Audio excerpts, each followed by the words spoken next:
Ladang ahap banim yaka jinggim jonga klema piha janjonga kisni kilong thili baro kimiet kilong kumba jongba hapi ngayo hi junom o kumta shay ngalaban don jinget nin shua ingre kam jus ngyo yakane ka jingklain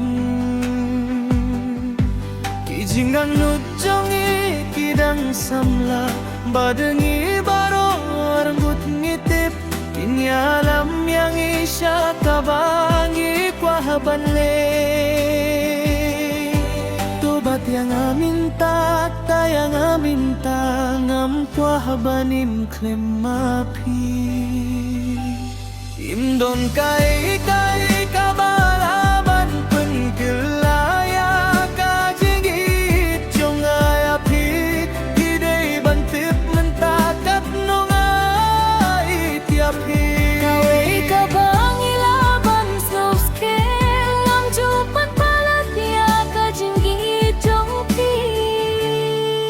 Don kai kai kabalaban pengkelaya ka jinggit jong ayapi hiday bantip mentakat nongai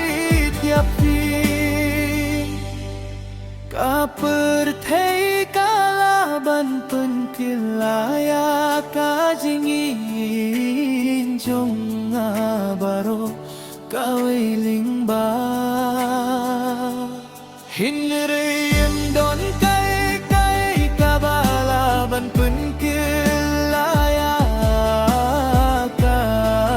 jinggit jong ayapi lara kalinti ka basak mat kamlong ka basuk kumta ka jinggit jong ikan yalam linti angi kumuklur bayalam linti dan don nakabinta jong pilada hidong tahyang angin dong bamban kilaya kai kai ngai area pitang kumba hilong kumtato andingkan badunga badia samya kajingmu ngani arapi api banyo hi junomru tobat yang aminta tayang aminta ngam kwahabanim klemapi umdon kai kai kabalaban pengkelaya ka jinggit jong ayapi hinay bantip mentakat nongai tiapi Kaway ka bang ilaban skem ngam jupan palapia ka jinggi jongpi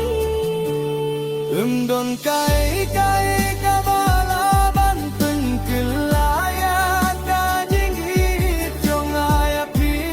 hinay bantip mentakat nongai tiapi kaperthai kalaban pengkelaya ka jinggit